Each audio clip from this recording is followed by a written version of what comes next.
Hi guys.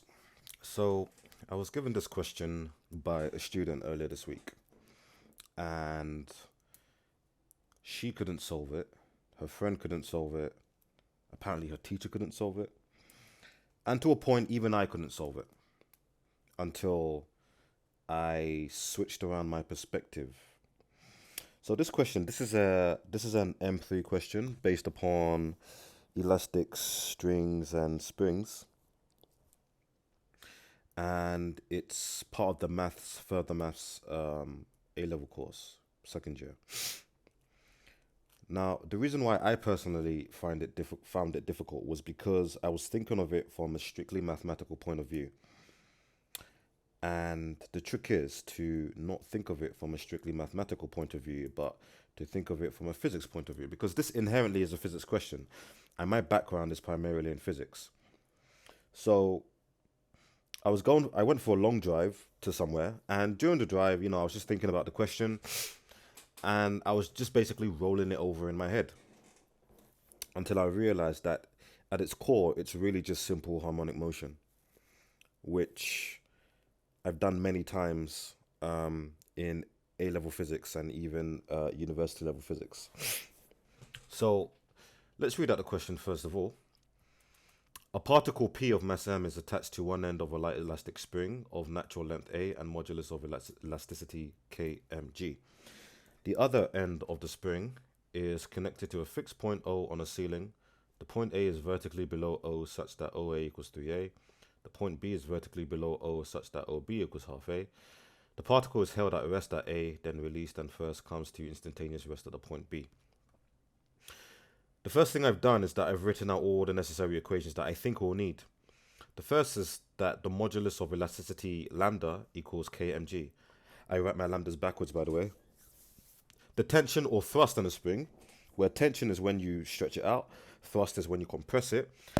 The force, the restoration force from that action is equal to lambda x, where x is the extension from the original length over the original length. We have also Newton's second law, F equals ma. So that means if a force is applied to an object, if a resultant force is applied to an object, the object must accelerate in the direction of that resultant force, and work done / elastic energy transformed in stretching or compressing a spring is equal to lambda extension squared over 2 times the original length. The second thing we're going to do is that, I'm just going to draw out the situation. So the question said that the particle P is hanging from a ceiling. So that's my particle P, and it's hanging from a ceiling where this point is denoted O. It's held at rest at a point A, and once it's released, it goes into instantaneous rest at a point B. So if I just partition this in 3 equal ways and then halve that, so point B is right about here, and then the particle ends up there. So far, my total distance from 0 to A is going to be equal to 3A. Okay. Now, because this is a spring, what it's going to do, we have to imagine that the whole situation is perfect. That means there's no wasting of energy, there's no dissipation of energy, there's no dampening either. Okay, so the particle is free to oscillate in simple harmonic motion up and down between its amplitude. Okay, the amplitude which we will find out in a couple of questions later. The last thing that I want to point out is that with simple harmonic motion there is an equilibrium point. Okay, about this equilibrium point will the object oscillate or undergo simple harmonic motion. Now, right now, I don't know exactly where it is, but I'm willing to bet it's somewhere around, let me just say the middle. Okay, let's just assume that it's somewhere around there. Or rather, that's wrong. That's wrong, actually. It should be exactly equal between where I've held the particle at rest and to where it first comes to instantaneous rest. Because we're going to assume that the energy keeps bouncing between these two points. So it should be exactly slap bang in the middle. The equilibrium point should be exactly slap bang in the middle between points A and points B. So the object will oscillate about this equilibrium point. So I'm going to give that the denotation equilibrium. Okay. And for now, I feel that that is all we need to know. If I just write some more distance scales, so that's going to be half A because the question says that OB is equal to half A. This distance here, if we just read the question again, OA is 3A,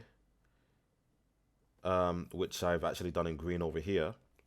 Now the natural length of the string is A. So if we assume that this is the natural length, so that's the natural length A, then all of this here should be equal to 2A. And I think that's all we need to draw down for now. Okay, so let's read the first question.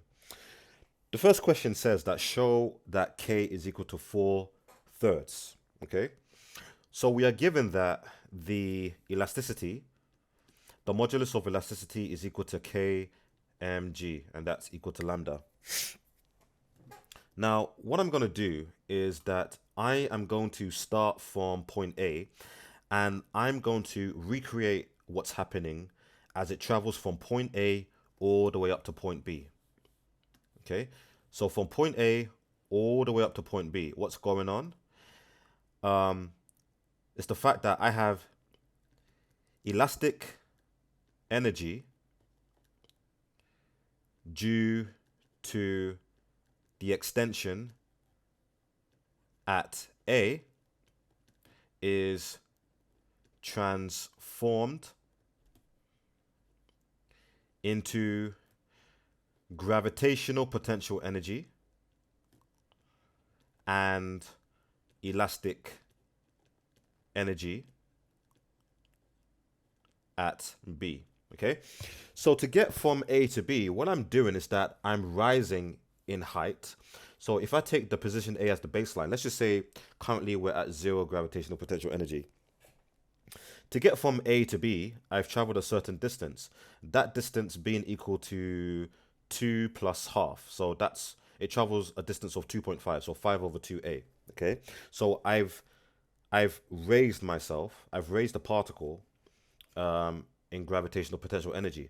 What I've also done as well is because when the particle is at point B, I have a compression here. This is a spring, by the way. I have a compression here.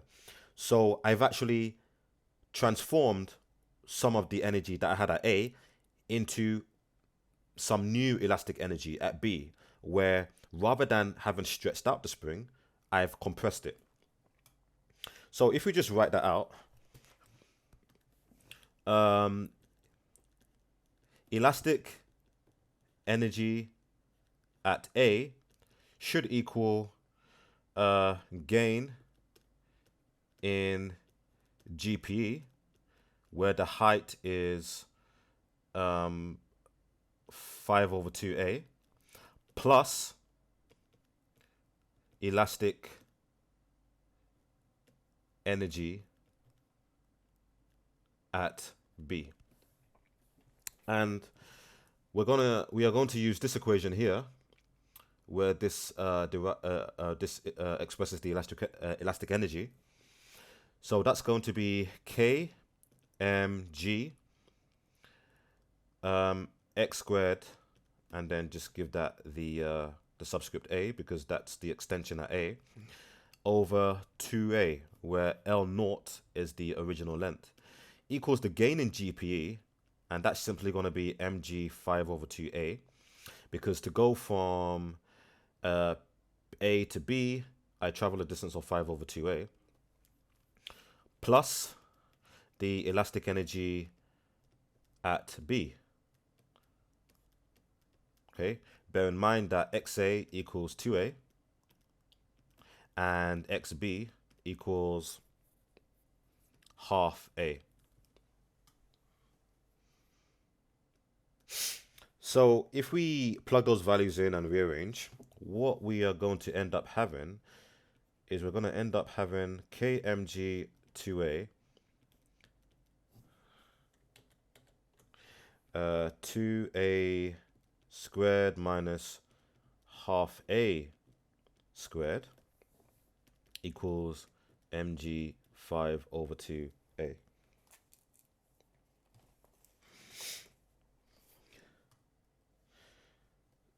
So if I rearrange, what I'm going to end up having is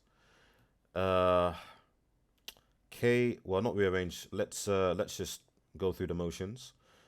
So that's going to be 4a squared minus a quarter a squared equals mg 5 over 2a.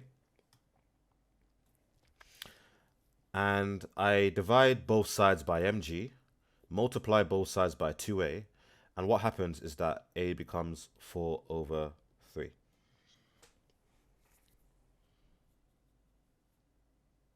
And that is our answer for part A.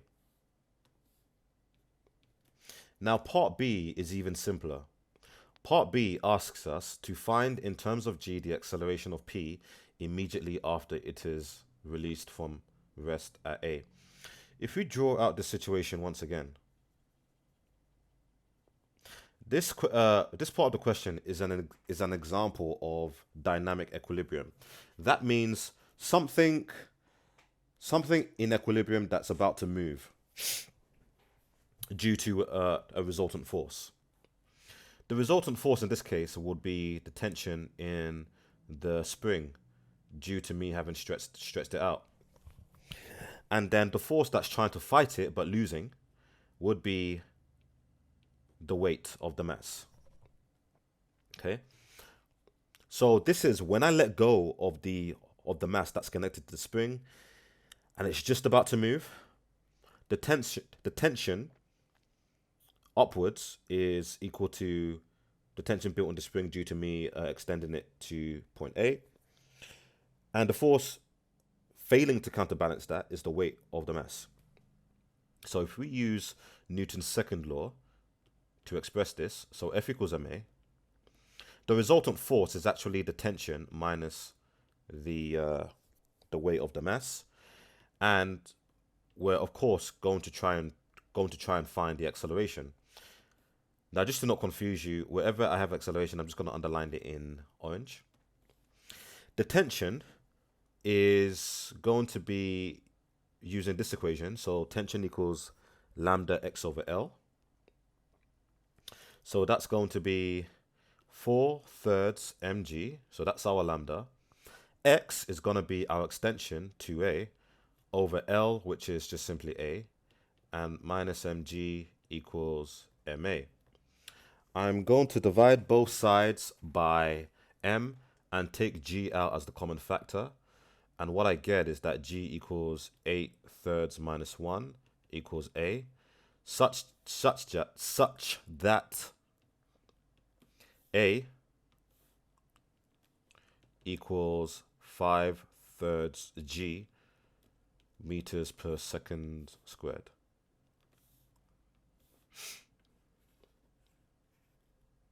Okay. Now the next part of the question, believe it or not, is actually the easiest part. But it's hard because of the way you have to think. Okay. Part C asks you to find in terms of G and A the maximum speed attained by P as it moves from A to B. Now, if you're the average student, you're going to look at this question and think, oh my God, I don't know how to solve it. And then you're going to go look through some past papers. You're going to go to maths websites and, look at their examples. And chances are you might not see the exact same situation as what you see here. Because I've already looked through the syllabuses, and pretty much they only deal with strings. So what happens when you have a spring and you know that there's compression? it doesn't matter. It really does not matter. Because what's going on, if I draw out the situation again, what's going on is that the mass is just oscillating round and round some equilibrium point. Okay? Equilibrium point. And that equilibrium point is in the middle of the point A and the point B. Why do I say that?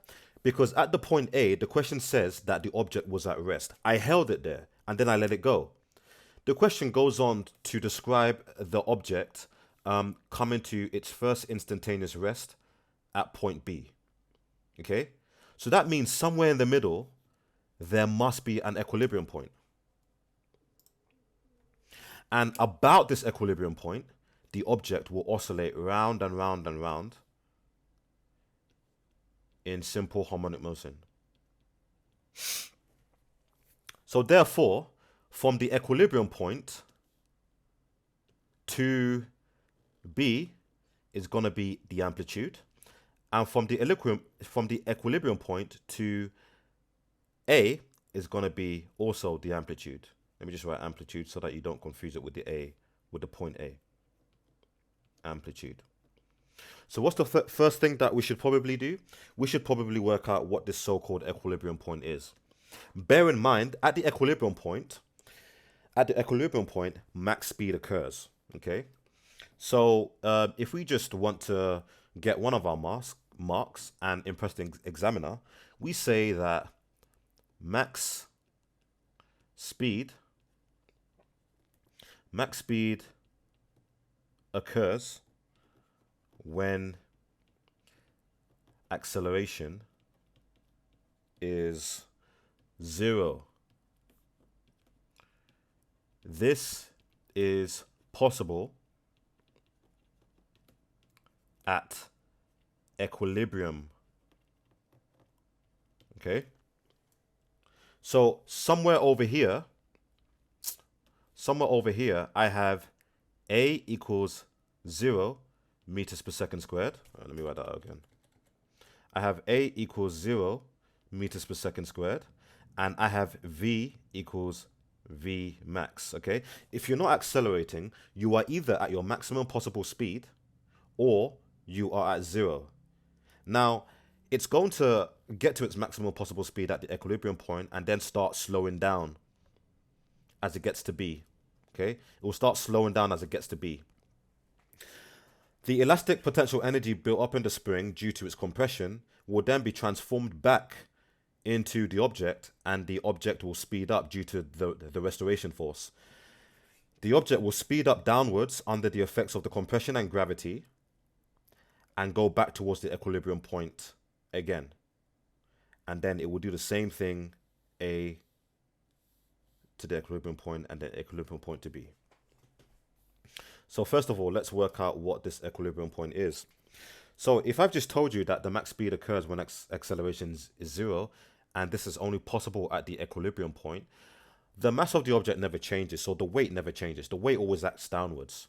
So we have to use F equals ma again. And because there was no acceleration at the equilibrium point, we say F equals 0 at equilibrium. F equals 0 at I'm just going to spell that wrong. Equilibrium. And the force currently, well, from the A side anyway, from the side coming from A, is going to be the tension due to A minus mg equals 0. So tension at A equals mg. The tension at A is going to be 4/3 mg multiplied by 2A over A equals mg.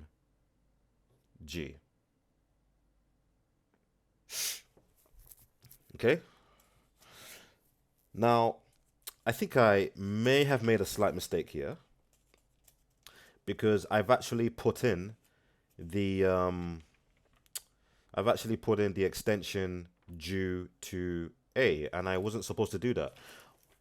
I was wondering why that sounded wrong, because when you're at the equilibrium point, you can't really choose whether you have tension at A or tension or compression at B. You should really just have the tension due to the the natural extension. Okay, so I'm gonna delete that, and I'm just gonna say TE equals mg. I'm just gonna say TE equals mg. Now TE in this case is going to be the extension due to the natural extension of the spring at equilibrium, and I'm gonna denote that E. So E is the extension of the spring at equilibrium.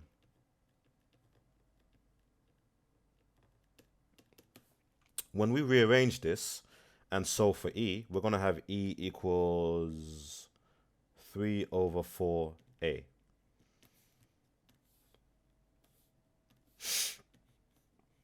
So at equilibrium, the spring naturally extends by 0.75. If the natural length of the spring is 1A,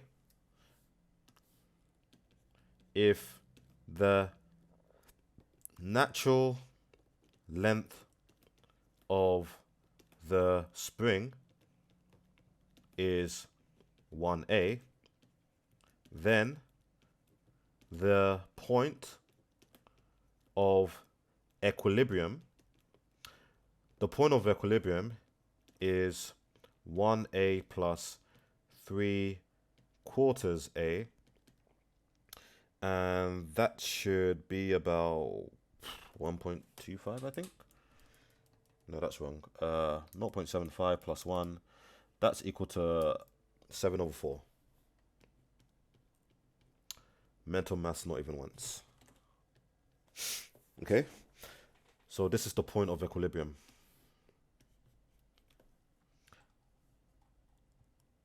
So that means over here, this point here from O is actually 7 over 4A. So I'm going to put that in green, and that point 7 over 4A is the equilibrium point. So our amplitude of oscillation is basically the distance between the equilibrium point and A, or the distance between the equilibrium point and B. And you should find out that they are exactly the same. So it's going to be 2A, which is the point A, minus 7 over 4A equals, so 2 take away 7 over 4.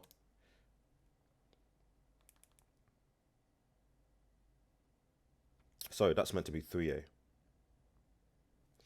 So 3 take away 7 over 4. And that's going to be 5 over 4A.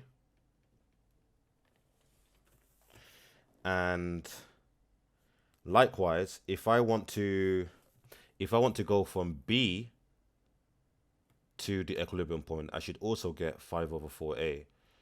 So I can also do 7 over 4A, take away half A, and that's the point B. So 7 over 4, take away 0.5, and I also get 5 over 4A. So this checks out. Amplitude is A. Amplitude is 5 over 4A. And that is amplitude. Okay, we're almost there. We are almost there. So we have our amplitude, and we know that due to from simple harmonic motion theory, that Vmax, the maximum speed of an object undergoing simple harmonic motion, is going to be its angular frequency multiplied by its amplitude. The angular frequency we can obtain by doing a a an equation that represents the acceleration, basically a force balance equation that represents the acceleration of the object due to various different forces that are acting upon it. As it's going up towards the equilibrium point, the force balance would be, let me just do that, where x dot dot equals a. The force balance would be mx dot dot equals minus 4 over 3 mg E. So that's the tension due to the natural extension, minus 4 over 3 mgx over A, where x is some other extension anywhere else, plus mg, which never changes. That's just the weight of the object. Because at equilibrium, these two equal each other, so the natural tension due to extension equals the weight at equilibrium. These two cancel, and you're left with the force balance equation or expression of m dot dot equals minus 4/3 mgx over A. Now, if we divide both sides by m, we find out that this takes the form of x dot dot equals minus omega squared x, which is the acceleration expression for an object undergoing simple harmonic motion. Okay, now omega in this case is obviously going to be equal to root 4/3 g over A, and then we can substitute this back into that. So if omega equals 4/3 g over A, or root, and the amplitude is equal to 5/4 A, then Vmax should simply be 5/4 A multiplied by 4/3 g over A. And when you simplify that, you should get, so I can square these two and put them underneath the square root, and I should get an answer of 25/12 GA, all rooted meters per second. Okay, so I hope this long video helped you to, just understand the thought behind some of these questions, and that it's not all mathematical. You have to think about some of the physical concepts occurring throughout the question as well. If you have any questions, let me know in the comments. I'm trying to aim to get the video shorter, but it seems impossible because I tend to talk a lot. But, if you enjoy it, let me know. If you're wondering, or if you have a criticism, also let me know. All right, enjoy. Peace.